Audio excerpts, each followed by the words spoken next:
নতুন দিল্লীৰ উদযাপন শ্ৰী শ্ৰী ভুবনেশ্বৰ সাধু ঠাকুৰৰ আবিৰ্ভাৱ তিথি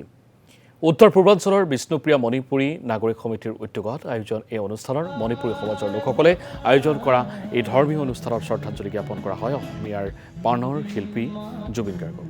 অনুষ্ঠানত উপস্থিত হৈ কণ্ঠশিল্পী তুষাৰ অৰ্জুনে জুবিন গাৰ্গৰ গীতেৰে শ্ৰদ্ধাঞ্জলি জ্ঞাপন কৰে প্ৰিয় শিল্পীগৰাকীক জুবিন গাৰ্গৰ ৰহস্যজনক মৃত্যুৰ এমাহ পাৰ হোৱাৰ পিছতো প্ৰকৃত সত্য পোহৰলৈ নহাত ক্ষোভ প্ৰকাশ কৰি চৰকাৰক ন্যায় প্ৰদানৰ দাবী জনায় তুষাৰ অৰ্জুনে ৰাজ্য চৰকাৰে জাৰি কৰা এছঅপি সন্দৰ্ভতো প্ৰতিক্ৰিয়া প্ৰকাশ কৰে শিল্পীগৰাকীয়ে চৰকাৰৰ এছঅপিত মানুহ কেতিয়াও শান্ত নহয় কিয়নো তেখেত জুবিন গাৰ্গ আছিল #জাষ্টিছ ফৰ জুবিন গাৰ্গ লিখিব লগাতকৈ পৃথিৱীত আৰু দুখৰ কথা একো নাই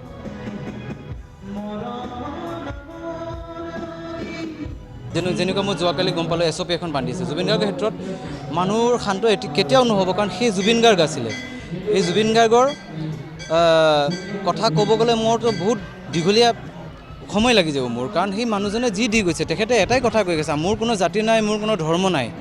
মই মুক্ত মই কাঞ্চনজংঘা ইয়াতকৈ ডাঙৰ বাৰ্তা আৰু আমাৰ অসমবাসী ৰাইজৰ কাৰণে অসমৰ কাৰণে কি দি যাব পাৰে মানুহ এজনে তো সেই মানুহজনে গোটেই জীৱনটো আমাৰ ৰাইজৰ কাৰণে দি গ'ল আমাৰ কাৰণে দি গ'ল বিশেষকৈ শিল্পীবোৰতো আমি তেখেতে যেন শিপা আছিলে এই শিপাৰ মাজতে আমি আছিলোঁ যেন লাগে আজি আমাৰ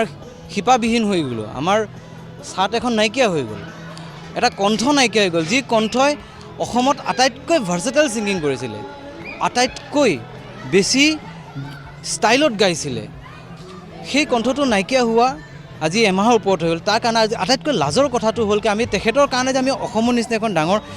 one of the most focus এটা ষ্টেট সেই ফ'কাছ ষ্টেটত আমি তেখেতৰ কাৰণে আমি জাষ্টিছ সুধিব লগা হৈছে জাষ্টিছ ফৰ জুবিন গাৰ্গ লিখিব লাগিছে তাতোতকৈ দুখৰ কথা আৰু পৃথিৱীত নাই চ' আমি বিচাৰোঁ চৰকাৰকো আমি এইটো দাবী জনাইছোঁ আৰু আমি ৰাইজকো অনুৰোধ কৰিছোঁ যে শান্তিপূৰ্ণভাৱে জাষ্টিছটো চবে আমি ডিমাণ্ড কৰোঁ আমাৰ চবৰে আমাৰ নিজৰ মাধ্যম আছে ছ'চিয়েল প্লেটফৰ্ম আছে যি প্লেটফৰ্ম অতি ষ্ট্ৰং চবে নিজৰ নিজৰ ছ'চিয়েল প্লেটফৰ্মতে #জাষ্টিছ ফৰ জুবিন গাৰ্গ লিখক আৰু জুবিন গাৰ্গ যেতিয়ালৈকে ন্যায় নাপায় তেতিয়ালৈকে আমি চবে একগোট হৈ এই আমাৰ জুবিন গাৰ্গৰ বাবে এই কামটো আমি কৰি